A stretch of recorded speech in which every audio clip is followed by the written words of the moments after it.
السلام علیکم ورحمۃ اللہ وبرکاتہ۔ ان الحمد للہ نحمده ونصلی علی رسولہ الکریم، اما بعد فاعوذ باللہ من الشیطان الرجیم، بسم اللہ الرحمن الرحیم۔ محترم بھائیوں، دوستوں، بزرگوں، بہنوں، آج میرا موضوع ہم عید کا دن کیسے گزاریں، کہ عید کے دن ہمیں کیا کیا کرنا چاہیے۔ صبح سے لے کے جیسے ہم نے چاند کو دیکھنا، اس سے لے کے لاسٹ تک عید کا پورا دن ہم کو کس طرح گزارنا چاہیے۔ مسلمان رمضان المبارک کا پورا مہینہ خواہشات کی قربانی، مجاہدے اور ہر طرح کی عبادات کی کثرت سے گزرتے ہیں، اور اس مہینے کے خاتمے پر ایمانی روحانی برکتوں اور عنایتوں کے منتظر ہوتے ہیں۔ چنانچہ اللہ تعالیٰ کی طرف سے عید الفطر امت کو مسرت کا تہوار عطا ہوا، تو اس تہوار کے اندر ہمیں کیا کرنا چاہیے۔ ہمیں شروع سے لے کے شروع دن سے جیسے چاند نظر آئے اس وقت سے لے کے لاسٹ شام تک ہم کو کیا کرنا چاہیے، یا رات گئے تک ہم کو کیا کرنا چاہیے۔ سب سے پہلے تکبیرات کہیں۔ عید کا چاند دیکھنے کے بعد نماز عید تک تکبیرات کہنی چاہیے، جیسا کہ رسول اللہ صلی اللہ علیہ وآلہ وسلم کے بارے میں آتا ہے، کانا صلی اللہ علیہ وآلہ وسلم یخرج یوم الفطر فیکبرو، کہ رسول اللہ صلی اللہ علیہ وآلہ وسلم عید الفطر کے یوم نکلتے تو تکبیرات کہتے، یہاں تک کہ عیدگاہ میں آ جاتے اور نماز ہو جاتی۔ تو جب نماز ختم ہوتی تو آپ صلی اللہ علیہ وسلم تکبیرات کو ختم کرتے۔ یہ سلسلہ احادیث صحیحہ کے اندر 171 نمبر حدیث ہے۔ نماز عید کی تیاری کیسے کریں؟ نماز عید الفطر سے قبل تاک کھجوریں کھانا رسول اللہ صلی اللہ علیہ وآلہ وسلم سے ثابت ہے۔ چنانچہ سیدنا انس بن مالک رضی اللہ تعالی عنہ فرماتے ہیں، کانا رسول اللہ صلی اللہ علیہ وآلہ وسلم لا یغدو یوم الفطر حتی یأکل تمرات۔ رسول اللہ صلی اللہ علیہ وآلہ وسلم عید الفطر کا دن نکلتے تھے یہاں تک کہ کچھ کھجوریں کھا لیا کرتے تھے۔ یہ صحیح بخاری کے اندر حدیث ہے۔ غسل کر کے اچھا لباس زیب تن کریں، خوشبو اور مسواک کا استعمال کر کے عیدگاہ کی طرف جائیں۔ عید کے دن پیدل جانا زیادہ بہتر ہے وہ سواری کے اوپر جانے سے، جیسا کہ سیدنا علی رضی اللہ تعالی عنہ سے روایت ہے، من السنت ان تخرج الى العید ماشیا وان تأکل شیئا قبل ان تخرج۔ سنت سے ہے کہ تو عید کے دن پیدل نکلے، اور یہ بھی سنت سے ہے کہ تو نکلنے سے پہلے کچھ کھا لے۔ یہ سنن ترمذی کے اندر روایت ہے، اور البانی صاحب نے اس کو حسن قرار دیا ہے۔ نماز عید کیسے پڑھیں؟ نماز عید کی 2 رکعات ہوتی ہیں۔ نماز عید کے اندر 2 رکعات ہوتی ہیں، نہ ان سے پہلے کچھ پڑھنا ثابت ہے اور نہ ہی بعد میں، جیسا کہ عبداللہ بن عباس رضی اللہ تعالی عنہ فرماتے ہیں کہ ان النبی صلی اللہ علیہ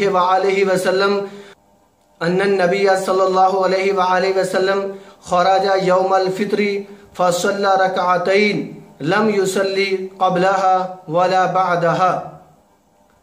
نبی کریم صلی اللہ علیہ وآلہ وسلم عید الفطر کے روز نکلتے تو آپ نے 2 رکعات نماز پڑھائی۔ نبی صلی اللہ علیہ وسلم عید کے روز نکلے تو آپ نے 2 رکعات نماز پڑھائی، نہ ان سے پہلے کوئی نماز پڑھی اور نہ بعد میں۔ یہ صحیح بخاری کے اندر 999 نمبر حدیث ہے۔ نماز عید بھی عام نمازوں کی طرح ہے، بس فرق یہ ہے کہ اس میں 12 تکبیرات زیادہ ہے۔ عام نماز کی طرح یہ نماز پڑھی جائے گی، لیکن اس کے اندر 12 تکبیرات زیادہ پڑھی جائیں گی۔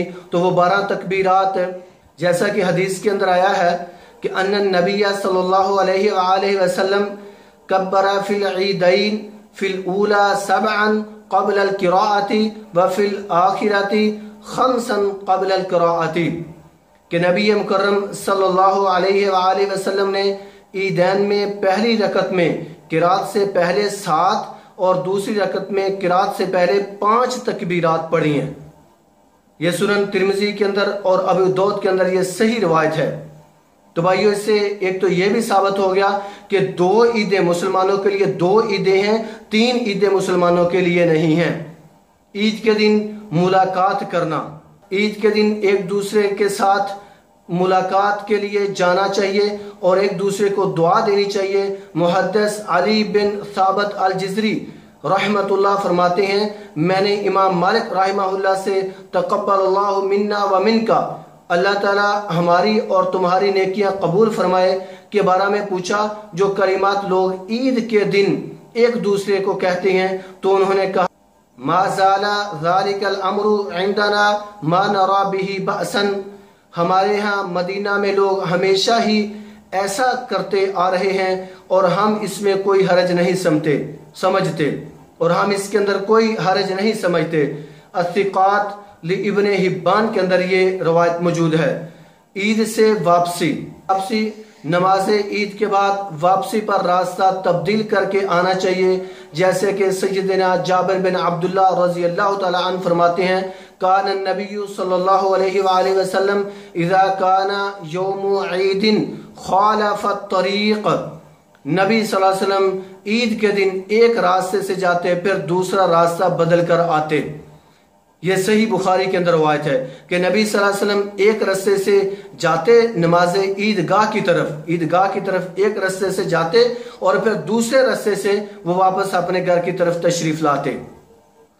البتہ گھر میں آ کر 2 رکعت نماز پڑھنا، 2 رکعت نماز ادا کرنا، یہ نبی صلی اللہ علیہ وسلم سے ثابت ہے، جیسا کہ ابو سعید خدری رضی اللہ تعالیٰ عنہ فرماتے ہیں کہ رسول اللہ صلی اللہ علیہ وسلم نماز عید سے پہلے کوئی نماز نہیں پڑھتے تھے، جب اپنے گھر واپس آتے تو 2 رکعت نماز پڑھتے۔ یہ ابن ماجہ کے اندر روایت ہے اور البانی صاحب نے اس روایت کو حسن قرار دیا ہے۔ عید کی نماز کے بعد ہمیں اللہ تعالیٰ کا شکر ادا کرنا چاہیے۔ وہ کس طرح شکر ادا کرنا چاہیے؟ لیکن شاید ہمارے ہاں خوشی کا تصور یہ ہوتا ہے کہ جسے خوشی ملے وہ اس خوشی کا اظہار اللہ کی نافرمانی، مثلا گانا بجانا، رقص کی محفلیں سجانا اور فضول خرچی سے کرتا ہے، جبکہ ایک مومن کے ہاں خوشی کا یہ تصور نہیں ہوتا۔ خوشی میں مومن کا کردار یہ ہوتا ہے کہ وہ اس خوشی میں باری تعالیٰ اللہ تعالیٰ کا پہلے سے بھی زیادہ شکر ادا کرتا ہے۔ دیکھیے عام دنوں میں ہم پر دن رات میں 5 نمازیں فرض ہوتی ہیں، لیکن جیسے ہی خوشی کا دن مثلا عید الفطر کا دن یا عید الاضحیٰ کا دن آتا ہے تو ہم پر 5 نمازوں کی بجائے 6 نمازیں فرض ہو جاتی ہیں۔ ہم نے عید الفطر کی نماز بھی پڑھنی ہوتی ہے، عید الاضحیٰ کی نماز بھی پڑھنی ہوتی ہے، لیکن جیسے ہی خوشی کا دن عید الفطر یا عید الاضحیٰ کا آتا ہے تو ہم پر 5 نمازوں کی بجائے 6 نمازیں فرض ہو جاتی ہیں۔ اسلام تو ہمیں یہ درس دیتا ہے کہ حالت خوشی میں خوشی دینے والے کی کثرت کے ساتھ عبادت کرنی چاہیے، کثرت کے ساتھ اس کا شکریہ ادا کرنا چاہیے، لیکن ہماری خوشیاں گانا بجانے، ڈھول ڈنکے، رات کو یقین کرو رقص کی محفلیں، پتہ نہیں کیا کیا کچھ ہوتا ہے، لیکن یہ ناجائز ہیں، اسلام کے اندر اس کا تصور نہیں ہے۔ ہاں خوشی کے اندر کھیل کود کرنا جائز ہے، لیکن اسلامی طریقے کے ساتھ ہونا چاہیے۔ عید چونکہ خوشی کا دن ہے، اس میں کھیل کود کو کر لینے میں کوئی حرج نہیں، بلکہ ایسے مواقع پر اسلامی کھیلوں کا اہتمام ہونا چاہیے، جیسا کہ رسول اللہ صلی اللہ علیہ وسلم کے دور میں صحابہ کرام رضوان اللہ علیہ اجمعین عید کے دن ایسا اہتمام کیا کرتے تھے۔ چنانچہ سیدنا عائشہ رضی اللہ تعالیٰ عنہ فرماتی ہیں کہ عید کے دن سوڈان کے کچھ صحابہ ڈھال اور حراب کا کھیل دکھا رہے تھے۔ اب میں نے نبی صلی اللہ علیہ وسلم کو خود کہا یا نبی صلی اللہ علیہ وسلم نے مجھ کو کہا کہ آپ نے کیا اس کھیل کو دیکھنا ہے؟ تو میں نے کہا اے اللہ کے رسول جی ہاں میں نے اس کھیل کو دیکھنا ہے۔ تو آپ صلی اللہ علیہ وسلم نے مجھے اپنے پیچھے کھڑا کر لیا، میرا چہرہ آپ کے چہرے پر تھا، اس طرح میں پیچھے پردے میں کھیل کو بخوبی دیکھ سکتی تھی، اور آپ صلی اللہ علیہ وسلم فرما رہے تھے کہ اب آپ نے بس کر دی ہے، اب آپ کی بس ہو چکی ہے؟ تو میں نے کہا جی ہاں۔ تو نبی صلی اللہ علیہ وسلم پھر مجھے کہا کہ آپ چلی جاؤ۔ یہ صحیح بخاری کے اندر روایت ہے۔ نغمے اور ترانے کی محفلیں، خوشی کے موقع پر ایسی مجالس جس میں گانا بجانا، ڈانس، شراب نوشی وغیرہ نہ ہو، منعقد کرنے میں کوئی حرج نہیں۔ عید کے موقع پر خود رسول اللہ صلی اللہ علیہ وسلم کے گھر میں ایسا اہتمام موجود تھا، جیسا کہ سیدنا عائشہ رضی اللہ تعالیٰ عنہ فرماتی ہیں کہ ابو بکر رضی اللہ تعالیٰ عنہ میرے گھر تشریف لائے تو میرے پاس انصار کی 2 لڑکیاں وہ اشعار گا رہی تھی جو انصار نے بعاث کی جنگ کے موقع پر کہے تھے۔ عائشہ رضی اللہ تعالیٰ عنہ فرماتی ہیں کہ گانے والیاں نہیں تھیں۔ اور بکر رضی اللہ تعالیٰ نے فرمایا رسول اللہ صلی اللہ علیہ وسلم کے گھر میں یہ شیطانی عمل باجے اور یہ عید کا دن تھا۔ تو آخر رسول اللہ صلی اللہ علیہ وسلم نے ابو بکر رضی اللہ تعالیٰ سے فرمایا کہ ابو بکر، ہر قوم کی عید ہوتی ہے اور آج یہ ہماری عید ہے۔ یہ بھی صحیح بخاری کے اندر روایت ہے کہ ابو بکر رضی اللہ تعالیٰ نے اس کو غصہ کیا تھا، یہ اچھا نہیں سمجھا تھا۔ تو نبی صلی اللہ علیہ وسلم نے اس کو سمجھا دیا کہ ہماری عید کا دن ہے تو اس میں کوئی حرج نہیں ہے ایسا کام کرنے سے۔ لہو الحدیث سے اجتناب کرنا چاہیے۔ عام طور پر دیکھنے میں آتا ہے کہ ماہ رمضان میں صف اول کا نمازی بھی جب عید کا چاند دیکھتے ہی کچھ یوں محسوس کرواتا ہے کہ شاید وہ کسی قید سے آزاد ہو گیا ہو۔ جو مہینہ بھر اللہ کی نافرمانی کو گناہ سمجھتا تھا، وہ عید کے دن گناہ کو فریش منٹ کا نام دینے لگتا ہے، اور پھر ایک دن کے لیے شراب نوشی، گانا، رقص، اختلاط، مرد و زن اور بے حیائی کا سب کام وہ اچھے سمجھتا ہے، اچھے سمجھنے لگتا ہے۔ بڑے بڑے شادی ہال، کلب، سینما ہال، بازار، انٹرنیشنل ہوٹل اور دیگر اہم مقامات پر بیہودہ کاموں کے لیے بک کر دیے جاتے ہیں، جس کے لیے بھاری معاوضے ادا کیے جاتے ہیں، اور شو کے لیے خصوصی ٹکٹ جاری ہوتے ہیں۔ چست اور باریک لباس، میک اپ سے آراستہ لڑکیاں مجرے کرتی ہیں، جسے ثقافت اور کلچر کا نام دے دیا جاتا ہے۔ عاشقانے اشعار، رقص میں مہارت جسم کی تھرتھراہٹ اور آواز کی گڑگڑاہٹ، ڈھول باجوں اور موسیقی کی دھن میں کمال دکھانے والوں اور والیوں جیسی جذبات کو ابھارنے والوں اور والیوں کو بھاری رقم سے نوازا جاتا ہے۔ کیا بھائیوں بہنوں، کیا یہ اسلام میں شریعت کے اندر یہ جائز ہے؟ کیا شریعت کے اندر یہ عید منانا، یہ خوشی کے دن منانا، کیا یہ جائز ہے؟ یقیناً یہ جائز نہیں ہے۔ ہمیں خیال کرنا ہوگا، ہمیں اس پہ توجہ دینی ہوگی، ہمیں ایسی ویڈیوز کو دیکھا کریں، ہمیں اسلام کی چیزوں کو دیکھا کریں۔ بھائیو، اسلام حیا کا دین ہے جو اپنے ماننے والوں کو حیا کا درس دیتا ہے۔ اسلام کبھی بھی بے حیائی کی اجازت نہیں دیتا، اور جو کوئی ایسے بیہودہ کام کرے گا، ایسے ہی لوگوں کے لیے اللہ تعالیٰ نے دردناک عذاب تیار کیا ہے۔ چنانچہ اللہ تعالیٰ نے فرمایا کہ لوگوں میں سے بعض وہ ہیں جو لغو باتوں کو مول لیتے ہیں تاکہ لا علمی کے ساتھ لوگوں کو اللہ کی راہ سے بہکائیں اور اسے مذاق بنائیں۔ یہی وہ لوگ ہیں جن کے لیے رسوا کن عذاب ہے۔ یہ سورۃ لقمان کے اندر 6 نمبر آیت ہے۔ علماء اور محدثین کے نزدیک لہو الحدیث عام ہے، جس سے مراد گانا بجانا، موسیقی کے آلات اور ہر وہ چیز جو انسان کو خیر اور بھلائی سے غافل کر دے اور اللہ کی عبادت سے دور کر دے۔ بھائیو، جس اللہ کے حکم سے ہم نے ماہ رمضان میں گناہوں کا بائیکاٹ کیا، اسی اللہ سے ڈر کر عید کے ان اخراجات سے باز آ جانا چاہیے، ایسے فضولیات سے باز آ جانا چاہیے، ایسے کاموں سے ہمیں باز آ جانا چاہیے۔ فضول خرچی سے اجتناب کیجیے۔ ہم عام طور پر خوشی کے مواقع اچھے انداز میں گزارنے کے لیے مہینوں پہلے اس کی پلاننگ شروع کر دیتے ہیں۔ والدین اپنے اور بچوں کی ضروریات پوری کرنے کے لیے پہلے سے پیسے تیار کر کے رکھتے ہیں، پھر خوشی کے موقع پر جمع شدہ رقم کا خوب بیجا استعمال کرتے ہیں۔ کیا ایسے اسلام نے، کیا شریعت نے ہمیں ایسے اجازت دی ہے؟ یقیناً ایسی اجازت نہیں دی۔ فضولیات سے ہمیں بچنا چاہیے۔ نوجوانوں طبقہ بعض بے مقصد سیر و تفریح کے لیے ٹھنڈے علاقوں کا رخ کرتے ہیں، جس میں سوائے سفر کی تھکن نظر، آنکھوں اور کانوں کے گناہ کے کچھ نہیں ملتا، ان کے علاوہ اور کچھ نہیں ملتا، الا من رحم ربی۔ اور اگر اس طرح فضول خرچی نہ کریں تو ایسا رہ کر نائٹ کلب اور بعض ایسے دیگر جگہوں پر خطیر رقم کا ضیاع دیکھنے کو ملتا ہے۔ بچوں کو چونکہ ہر طرف سے عیدی ملتی ہے، ان سے فضول خرچی بہت زیادہ دیکھنے کو ملتی ہے۔ اس حوالے میں والدین سے ایک گزارش کرنا چاہتا ہوں کہ اپنی اولاد کی ایسی تربیت کریں کہ وہ ایسے موقع پر فضول خرچی کی بجائے مانگنے والے لوگوں میں خرچ کریں۔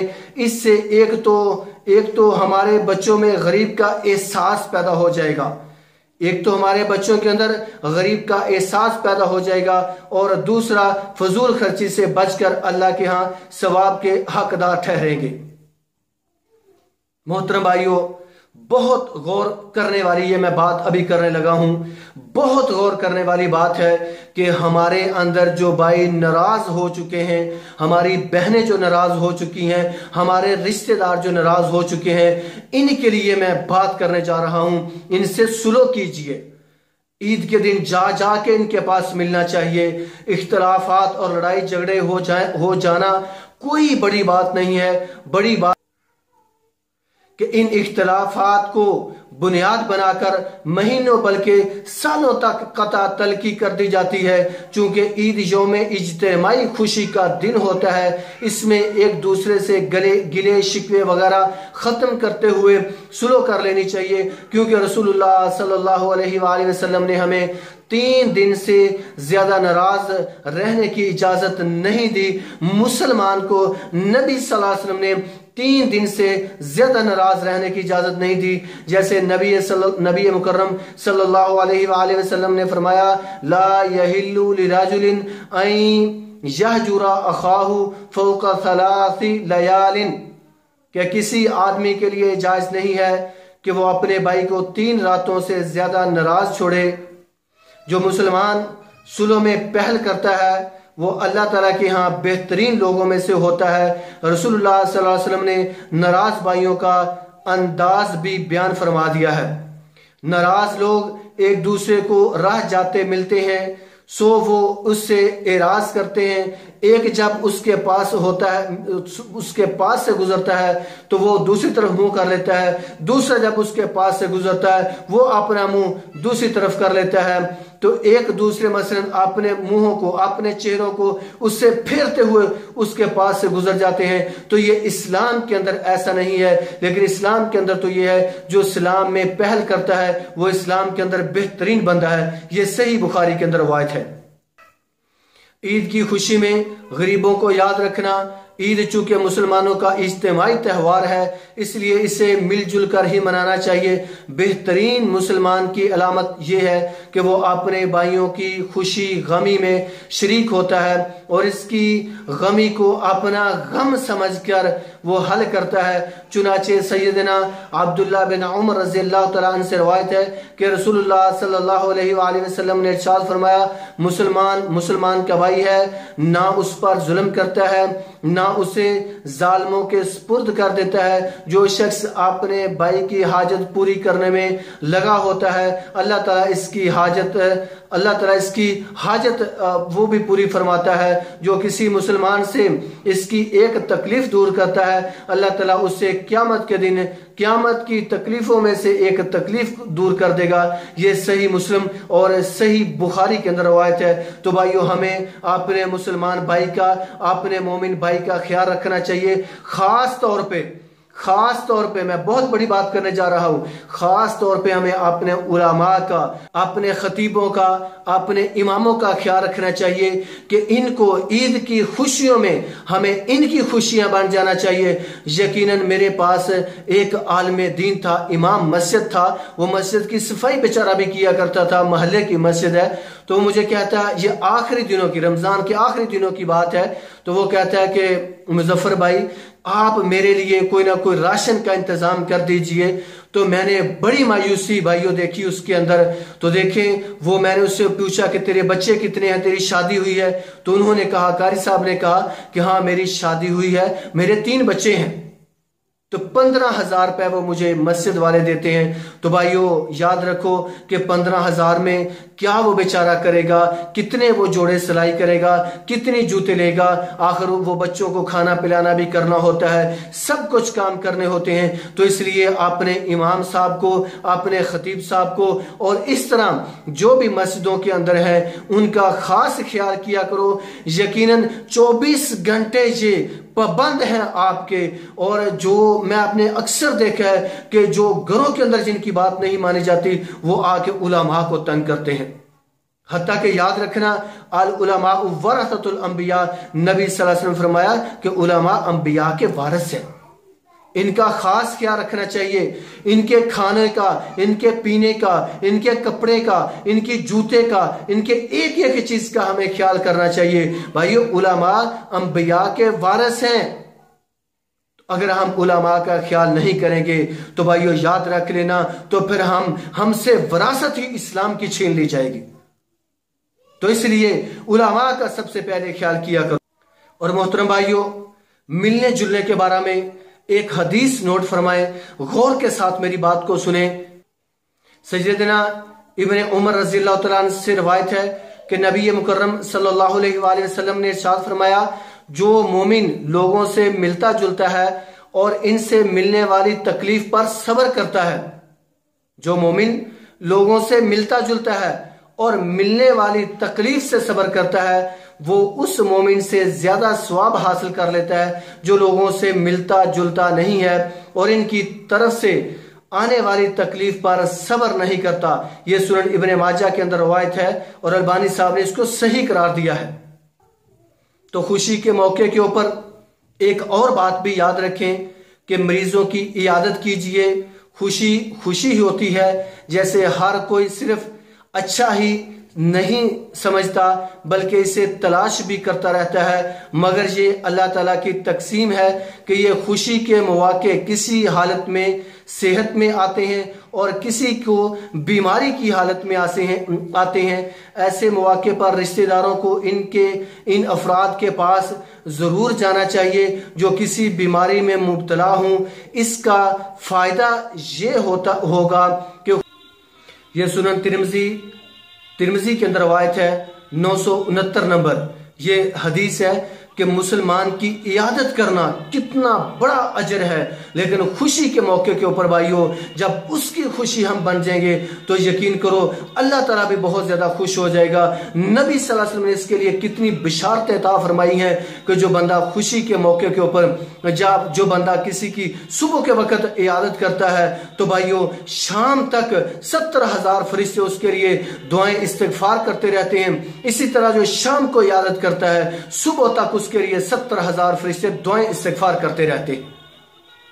تو عید کے موقع کے اوپر اپنے خاص طور پر عید کے موقع کے اوپر باقی بھائیوں سے، باقی لوگوں سے میل جول کے ساتھ ساتھ جو لوگ بیمار ہیں، جو صحت سے بچارے آ رہی ہیں، ہاسپٹلوں میں ہیں، ان کو بھائیوں اگر ہم ان کے پاس نہیں جا سکتے ان کو فون کر لینا چاہیے۔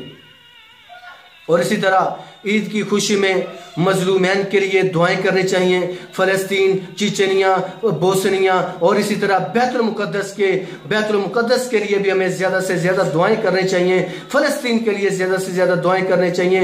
جیسا کہ عید کے دن دعا کی اہمیت کا اندازہ اس سے بھی اس سے لگایا جا سکتا ہے کہ جو خواتین مسجد میں نہیں جا سکتی وہ بھی دعا کے اندر شامل ہونے کا نبی صلی اللہ علیہ وسلم نے ان کو حکم دیا ہے۔ اس موقع پر ہم جہاں بھی اپنے والدین کے لیے دعائیں کرتے ہیں وہاں اپنی امت کے لیے، مظلومین کے لیے دعائیں ہمیں خاص طور پہ کرنی چاہیے۔ تو محترم بھائیوں، ہمیں مظلوموں کے لیے زیادہ سے زیادہ دعائیں کرنی چاہیے۔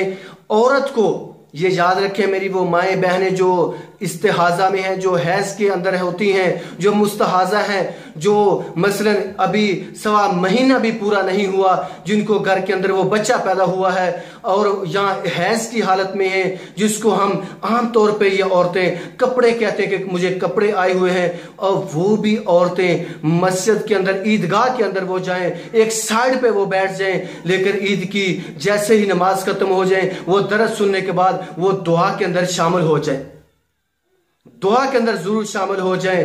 تو میں اپنی ماؤں بہنوں کو، اپنے بھائیوں کو یہ التجا کرنا چاہتا ہوں، جن کو علم ہے بہت اچھی بات، جن کو نہیں علم وہ اپنی بیویوں کو، اپنی بہنوں کو، اپنی ماؤں کو یہ باقاعدہ گھر کے اندر بتائیں، یہ باقاعدہ گھروں کے اندر اہتمام کریں کہ عید کی نماز کے لیے لازمی جانا ہے۔ اگر عید کی نماز نہیں آپ پڑھ سکتے تو پھر آپ عید کی اس نماز کے بعد دعا کے اندر ضرور شامل ہوا کریں۔ تو اس کے اندر اپنے مریضوں کے لیے، مظلومین کے لیے، فلسطین کے لیے، بوسنیا کے لیے، کشمیر کے مسلمانوں کے لیے، اس طرح تمام مسلمانوں کے لیے ہمیں دعائیں کرنی چاہیے، اللہ سے گڑ گڑا کے دعائیں کرنی چاہیے کہ اے اللہ جو بیمار ہیں ان کو صحت کاملہ عاجلہ عطا فرما، اور یا اللہ جو مظلوم مسلمان کسی بھی علاقے میں جہاں بھی وہ مظلوم ہیں یا اللہ ان کی مدد، غیبی مدد فرما دے۔ اور اپنے والدین کے لیے زیادہ سے زیادہ دعائیں کرنی چاہیے، اپنی اولاد کے لیے زیادہ سے زیادہ دعائیں کرنی چاہیے۔ اللہ سے دعا کرتے ہیں اے اللہ جو میں نے سنایا اور آپ بھائیوں نے سنا اس پہ ہم کو عمل کرنے کی توفیق عطا فرما۔ اور بھائیوں ایسی جو ویڈیوز ہوتی ہیں، جو بھی نیکی کی دعوت ہے، جو بھی بندہ آپ کو نیکی کی دعوت دیتا ہے، جو بھی بندہ نیکی کی بات کرتا ہے، اس نیکی کو خود بھی اس پہ عمل کیا کرو اور اپنے بھائیوں تک اس کو شیئر کیا کرو، یقیناً آپ کو بھی اس کا اجر ملے گا انشاءاللہ تعالی۔